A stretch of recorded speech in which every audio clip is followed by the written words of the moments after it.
We're in the Model S, but bad news. If you look right here, we are in a long range. It's not the Plaid that they said we would get. And also, if you look at autopilot, it doesn't even have full self-driving. So I don't know what's going on. I got a call from Tesla saying, do you want to experience full self-driving? I said yes. And I said, can I experience it in a Model S Plaid? They said yes. Let us schedule you a Model S Plaid full self-driving demonstration test drive. And I said, oh, also, can I take it home overnight? They said yes. So everything was set. But what I got today is not what I signed up for. It's a long range, which is still pretty fast. It's 3.1, 0 to 60. So it's pretty fast. It sits nice and low like a Model 3, which I really like. And the back is kind of a hatchback style, so it has the storage capacity more like my Model Y, which I really like. So it's kind of a combination of the best of the Model Y and the Model 3. So I think this will be a pretty good experience. So let's go ahead and drive it to a local grocery shop, because you guys all know how I love to see how well this will do if I go Costco shopping, right? So since there's no Costco around, we'll go to Whole Foods and check it out. So backup camera right here. Let me just move my seat up a little bit. Ooh, the seats are comfy. All right, so we're gonna go ahead and go in reverse. There's no stock right now. And this one doesn't have the yoke, it's just the regular steering. So we got the screen right here, that's kind of nice. We got all this, and the visibility is pretty nice in this vehicle right here. There's a person, so we'll let them pass right there. All right, so we're free to drive, and we can drive it home. So if you guys didn't know, you can actually do an overnight test drive, and you just basically let them know, can I do an overnight test drive? And usually they're very happy to let you do an overnight test drive, because honestly, as anyone in sales would know, if you want someone to buy something, just give it to them. Make them feel like it's theirs. And then they start imagining how they would use it, how they would park it, how it would feel like to wake up in the morning with it, how does it feel like to go to sleep with it. And then before you know it, they're going to say, hey, I want to buy one. So that's the reason why it's really easy for you to get an overnight test drive. And if they don't want to give you one and they ask you, oh, why? If they give you a hard time with your request for overnight test drive, just tell them that you're really interested in one and you want to see how it fits your lifestyle or how well it fits in your garage, and you should be able to get the overnight test drive. So right now we are in sports suspension and sports driving, and it's kind of a nice vehicle like I expected. It sits lower than the Model Y, which I like. The seats are more comfortable than the Model Y. I would say they're not as soft as the Model Y seats, because the Model Y that we have is a 2023 Model Y Performance, so the seats are really soft actually. But these are more comfortable. What do I mean by that? There's more bolstering on the side, it feels like, and there's a bolstering in the center right here, so I feel like my leg is better supported. And I do sit lower. I can't get over that because I love the feel of a sporty sedan. And the Model Y is just, it's nice because it has the extra storage, but it doesn't give me the sporty feeling. So the Model S, although it's a bigger vehicle than the 3, it feels much more like a 3, which ironically, I like the 3 a lot. But the performance of this one, even though it's the long range and not the Plaid, it's still 3.1 seconds. So basically, the standard range Model S is as fast as the Model 3 Performance. So it's pretty good. It's got the Model 3 Performance speed. And if you can get the Plaid, that's insane. The Plaid is literally the fastest Tesla available right now in production. It beats the CyberBeast, right? Because the Model S Plaid is 1.990 to 60, whereas the CyberBeast is 2.6 seconds 0 to 60, which is still really fast. The reason why the S Plaid is faster is because obviously it's a little bit lighter weight, and I believe it has bigger, beefier motors than the CyberBeast. Not sure, does this have 4 motors or 3? I don't know, but this one has the equivalent of over 1,000 horsepower, whereas the CyberBeast is 845 horsepower. I know all that number just means nothing because they're all really fast. Even if you get the Model 3 standard range, it's still pretty punchy because with instant torque, which is what electric motors give you, you always feel like you have a lot of power, because unlike conventional gasoline cars, even though the 0 to 60 is low, or whether the 0 to 60 really doesn't matter as much when you push the gas pedal, right? Because in an electric vehicle, it's instant torque. You feel the acceleration right away, whereas with a gasoline vehicle, it takes a little bit while for the RPM to rev up. So that's the nice thing about EV. So if you haven't experienced an EV, even the standard range one, it's pretty punchy. Give it a try. Don't knock it till you try it. But if you definitely need that speed, yes, they always have the performance version. In this case, we have the Performance Model Y at home. Love that thing. The Performance Model Y does the 0 to 60 in 3.5, whereas this Model S standard range does 0 to 60 in 3.1. So much faster. It does have the extra screen here that I like because it actually shows the traffic information right here. It shows your speed limit, and it's just nicer to see this display. I wonder where it shows the mile, their speed right here too, which is really nice because even with the Cybertruck, I have to keep looking over here for it. And that's a disadvantage with the Cybertruck. I don't understand why they made the Cybertruck as such a premium price vehicle, but it doesn't have the screen here, whereas the S and the X do. And this screen is nice. I added a screen in my Model Y, although I like it. It doesn't really do exactly what this screen does because this screen is unique. This screen shows you information that my modified screen doesn't. Let me try to get over to the right lane here. 1 second. So this car doesn't have signal stock. I actually have to use the steering wheel signals here. So let me go stop here and let me go ahead and punch it here. Boom. Let's go. Whoa. Oh wow. It flies. Oh, this long range Model S, it flies. What? I'm very impressed. Wait a minute. I can't believe this. This thing flies. What? Where's that power coming from? It's amazing. It's amazing. This thing is fast. This thing is very fast. Wow. Well, of course. What do you expect, right? It does 0 to 60 in 3.1 seconds. It's nice. This is nice. I would be happy with this one. If I had to replace my Model Y Performance, this is definitely a nice upgrade to that.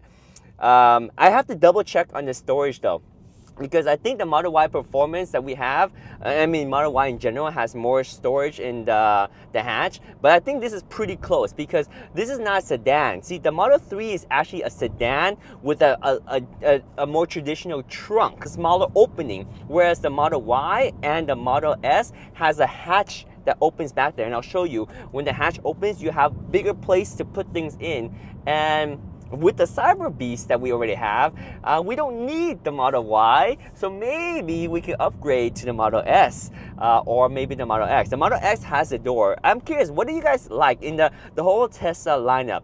Like, if money was no object, which one would you really, really like? Because it's an interesting question, right? Because sometimes it's about money. Because like, okay, if you think about it in terms of value, yeah, I want the best of the best. I want the CyberBeast because that one is like $120,000 right now. But if you think about like, what do you really want in terms of what's available, right? Because if you want something small and sporty, the best you can really get is the Model 3 Performance.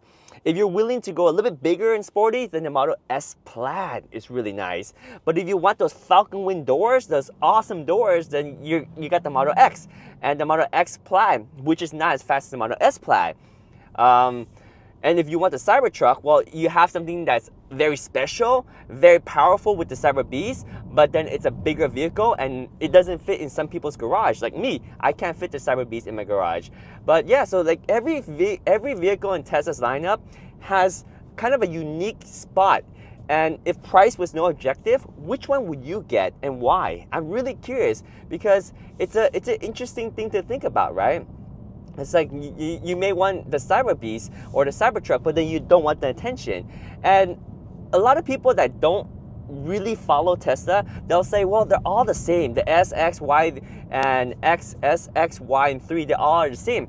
Well, actually, they're different, like I just said, right? Each of them have a characteristic. They have a different price point, and they fit a different type of audience. And of course, there's cross-shopping involved.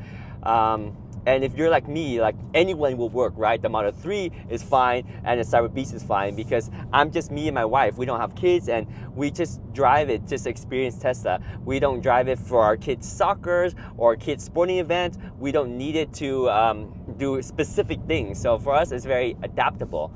So yeah, I'm really curious what you guys think. Is your favorite Tesla without a price in mind?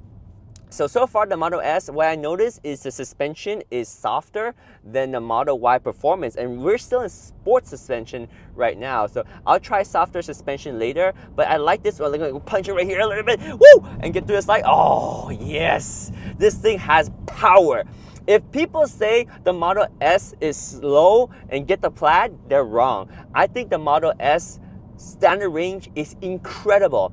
Unless you're like me and you always have to get the top of the line one, and that's like my own problem. But if you get the Model S long range, you'll be very, very, extremely happy with this performance. And that's coming from somebody that has a Model Y Performance. I feel the performance on this one is amazing. 0 to 60 in 3.1, it delivers. And driving the Cybertruck, CyberBeast around for a while, it is a heavier vehicle. This one feels lighter weight. It feels more maneuverable. I like it, and the punch is incredible. Look, feel this punch right here.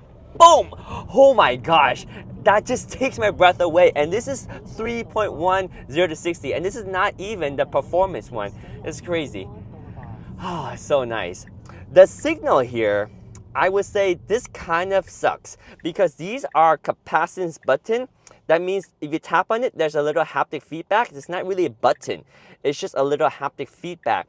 And because this one doesn't have the steer-by-wire like the Cybertruck, you have to turn the steering wheel a lot. So if you're like in the middle of a turnaround or turnabout, or if you are kind of in the middle of a turn and you want to signal, it's hard to locate this because when you're turning, you might be having this kind of down here or over here. So that part I don't really like, because I feel like if you're gonna put signal buttons on my steering wheel and take away my stock, I need that steer-by-wire so I don't have to turn this hand over hand and lose where this is. I do like the yoke, but this is kind of the better compromise of that because this is not steer-by-wire. So ultimately, I think the Cybertruck, Cybertruck.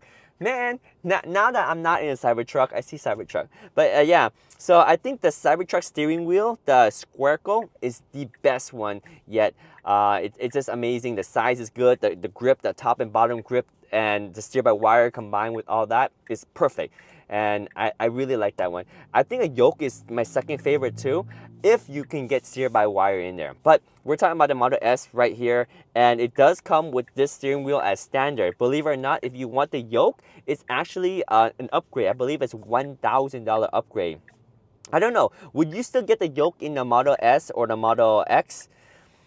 Let me know in the comments. I kind of would say yes, but then you have to deal with the signals flying all around. It's an interesting thing. Wow, look at this. The lights is green and there's a bunch of cars still stuck in the road and I can't drive. Move! Cars, get out the way. Okay, here. Now we can drive. All right. But very smooth vehicle. I like this. Yeah, this will make me happy. I like the S more than the Y Performance. And I think rightfully so, right? Because the S is, I believe this is an $80,000 car now, and the Model Y Performance, believe it or not, is cheap now. It's like $55,000. So this is still going to be quite a bit more, like $25,000 more than the Model Y Performance. So yeah, it makes sense that it's a nicer vehicle. And I mean, some people don't care about it, some people do. The S does have the more luxury prestige to it, so it's people know you're driving a nicer car if you care about that. Whereas the Model Y, you see a lot of them because the Model Y has a cheaper version, right? So the Model Y has a standard range, which is much more affordable, and with the rebates and everything, there's a lot more of them on the road. So that makes the Model Y more common, especially because it's the #1 best-selling Tesla in the world. Let me just stop here so that we can punch it a little bit later. And whereas the Model S and the Model X is still much more rare, more special. And there's something intangible about that, right? Because when you drive around, you see a lot of 3s and a lot of Ys. A lot of 3s and a lot of Ys at the supercharger, at Costco, at Walmart, at Target, wherever you go. It's kind of nice to come out and be able to see your car and know which one it is. Because with the Model Y that we have, when you go out to the parking lot, it's like everyone has a Model Y. And it doesn't help that we have a white Model Y, which white has been a free color for a long time. So that's why a lot of white Model Ys exist in the world. And yes, we have the Model Y Performance, so the trim is a little bit different with the little carbon fiber spoiler and the red brake clippers and the bigger wheels, but like no one really noticed that. It's still a Model Y. Whereas in a Model S, even if you get the cheapest Model S, which is what this one is, it's still more prestige because the cheapest Model S is still $90,000 right now. Or did I say 90? 80,000. And then the S Plaid, I believe, is 90. So that's definitely a very, very good value upgrade. I could be wrong with those prices, but I believe that's the price difference. If it's only $10,000, S Plaid all the way, no question about it, it's definitely worth it. That's coming from me because here we go, we'll punch it a little bit right here. Boom, let's fly. Oh, it's so nice. And you know, that's just you're going from 0 to 40, but you can feel that because you got the lighter weight, the 0 to 60 and 3.1, feels good. And then right here, you have your navigation right here, so you can see your maps, you can see where to turn. It's really good. You have your speed here. You don't even need this screen over here. You don't need this big screen. And it's nice because you have all this real estate, but everything you need is right here. I kind of like that. I know this is more futuristic to have this, but there's something about a true and tried design that's been around for a very long time, which is having all this information right in front of the driver, so you don't need to take your eyes off the road. You can just glance down, you see everything. You know the turn's coming up, you know you got 1.3 miles, you see the traffic right there, you see the cars around you, you see cars from the sensor, and if you have full self-driving, you can also see the information here. Speed limits and your current speed, you even have the time and your battery range here. So I'm wondering, does this really matter? I guess this is good for the stereo if you want to use a stereo, but this is nice. This is nice. And I think it's a little bit easier to see too when it's glaring, because this thing has a little kind of a sunshade to help block the sun, so it's a little bit easier to see this. And I'm looking at this navigation right now, and I like it because this is hard to see. It's a bigger screen, but sometimes having a bigger screen is not exactly better, right? Because when you have a bigger screen, your eye needs to kind of look and take in all this. Whereas here, your eye needs to just dart right here. And just that little area, you see everything. You see that you go up, there's 2 more traffic lights, and then you turn right, and you know you got 1.1 mile. I like this. This is really nice. Let me know, do you guys like this screen right here, or do you prefer having this big one here? I know that the best answer is having both, right? But if you can only have one, and like if you got a Model 3, the Model Y, or the Cybertruck, you only have this one. You don't get this one here. Are you okay with that, or do you rather have this?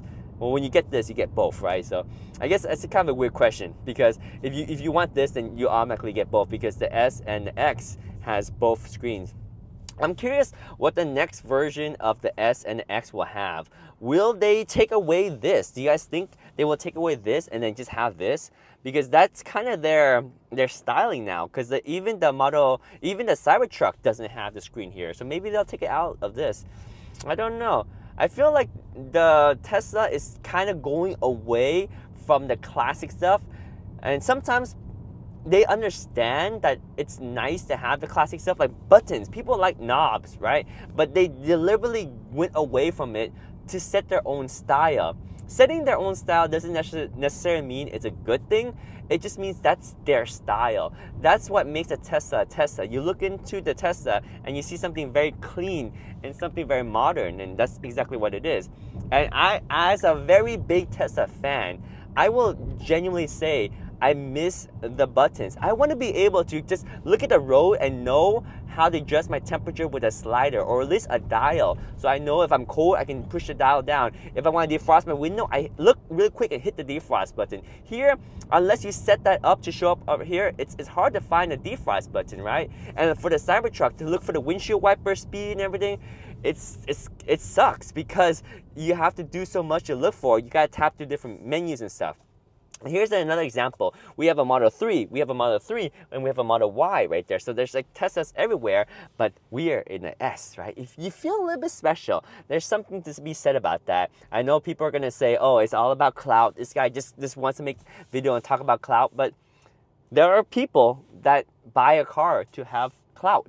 There are people that buy a Mercedes-Benz, a Lexus, a BMW, even though they're on payments and they're barely making it paycheck to paycheck, but they want that. They want to beat the Jones. You know what the statement is, when their neighbors have a new car, they want to have a new car that's better than them. Well, that is true. So you guys can flame me in the comments if you like, but there is a nice prestige to having a Model S. Even if it's a Model S long range, the cheapest one, it's still $80,000, and it's still a very premium compared to the Model Ys and the Model 3, right? Because the Model Y and the Model 3, they have the tax incentive. Well, now the new Model 3 doesn't have it, but the Model Y and the Model 3 generally had the tax incentive, so you can get it for even cheaper. When you go for the Model S, I don't think there is tax incentive. So that's like another thing, right? Just because it's more difficult to obtain for people that are not wealthy makes it more premium.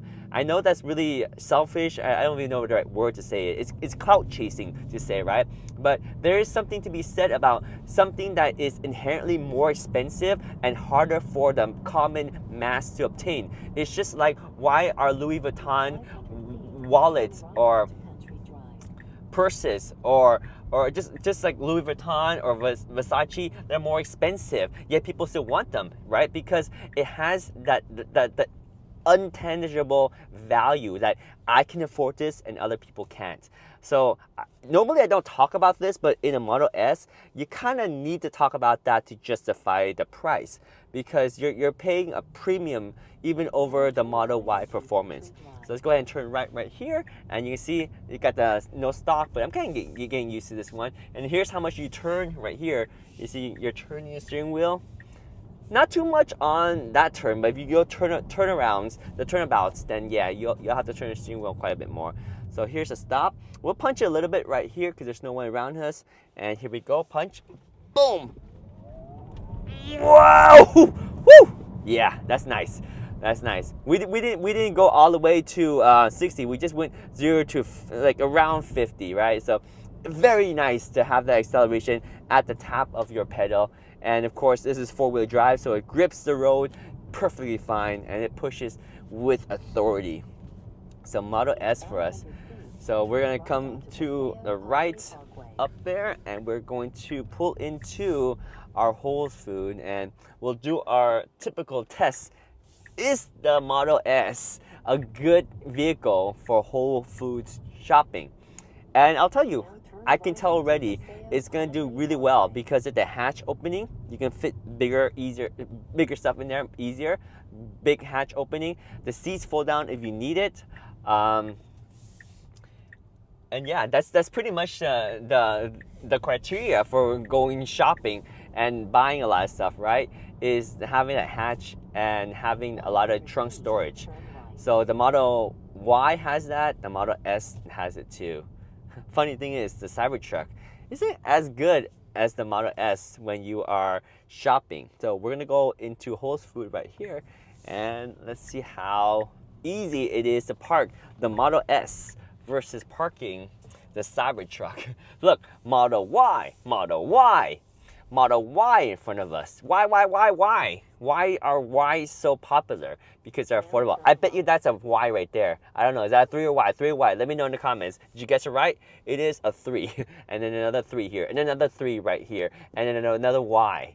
Right? Oh, a Mercedes, you see? Oh, and then a nice Toyota 86 right there. All right, we're gonna turn right over here. And let me see, in the parking lot, are we going to be able to spot another S? Let's see. All right, I'm gonna go ahead and turn. Oh, right in front of us, another Y, white Y right there. All right, we'll let them pass, go ahead. And then they're backing out, we'll park in here. Let's see. We'll go over here. Let's see, I'm looking for an S or an X. Let me see an S or an X. Ooh, shopping cart. There's another Y right there. S or X. Another white Y right there. Ooh, a Model 3 Highland right there.